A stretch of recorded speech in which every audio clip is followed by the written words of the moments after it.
She comes here every day, this little lady with hair of grey, and she just smiles and shuffles on her way.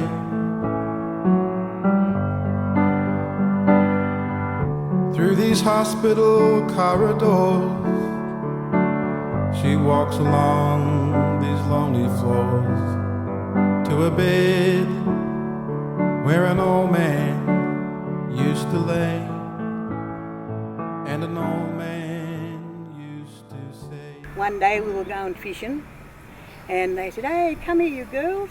Look, the Yuri woman was here last night, not far from the mission. Look, see the footsteps here where she was, her footprints there in the nice soft sand. See how close she come, you kids up there on the mission, not sharing anything, swearing, that's not our language. See, ain't you frightened of the Yuri woman?" And I looked and I seen the footprints. And it was a frightening thing. But when I grew up, I learned how to make them little footprints myself. Like that, eh? And put the little toes on. And there's the footprints of the Yuri woman. And, yeah.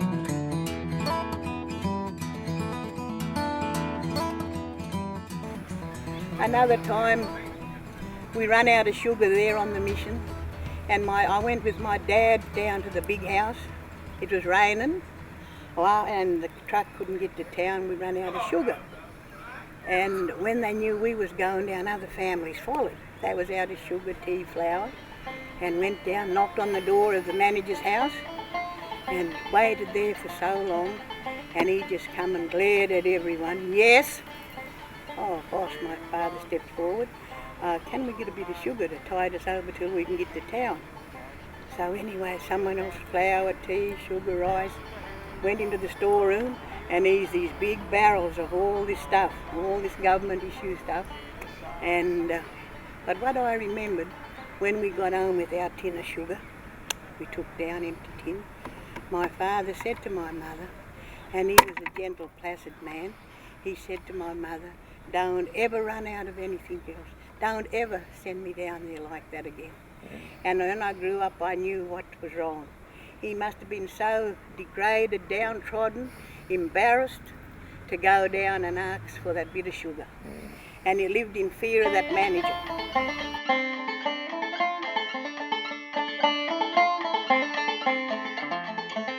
And as I said, I worked with the New South Wales Health, and I was able, from the days of working in the treatment room at the Brewarrina mission, for nothing there, you'd go there every day and do your little things, rolling up bandages, putting that purple paint or red paint on some of the kids that had sores on them, because the missus, she didn't like touching them. She'd be there like this here, and helping to hold the children while you put the drops in their eyes every day, brown drops, and once a week getting your eyes painted with blue stone, a terrible agonising thing to ever have in your eyes. They lay you there, they turn your eyelids back and they paint. It's agony. I often think now how us girls, young girls, probably 10 or 12 years of age, helping one another down the steps out of the treatment room, not a handkerchief, not a bit of rag, nothing to wipe the tears out of our eyes, the pain. We use the hem of our dress to wipe it away.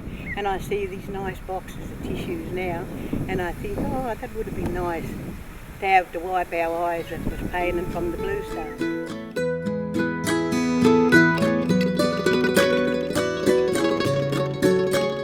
We sort of learned over the years to be a little bit assertive, and things changed for the better. You see in the nice homes they started to live in, they moved them off the riverbanks into maybe Dodge City, had a bad name, but they did have comfortable homes there. They had water laid on and electricity. Changed from the days the women had to carry the water up in a bucket from the river, and some of them had a windlass where they wound the water up. So it was good to see that, and health-wise, you could see the difference in their health, the children and the babies. Everything was changing, so I was always into the health side of things, and it was good to see that change in things back in that era. This is how I like to play. Young kids in the schools today, they've got come through to be educated, but still know to identify as Aboriginals. We've got young teachers in the schools down even here at Lightning Ridge that are trying to bring the language in, knowing them, that kids know every morning they say yama to each other, and that's an Aboriginal word and a greeting, a good day greeting. And that's not just with Aboriginal kids, Yeah, is all, it? yeah, It's all, all everyone that are everyone. now understanding So that's, language. understanding, and to go further, they've got to be educated. They've got to stay at school to make the grades through life. But the ones that can't, there's other things they can do, that, but they must be involved in their culture. The history, they must know the history of their families and where they come from, and the way we're going today is with education into the future and to be equal with everyone else. Nothing's simple, nothing's clear.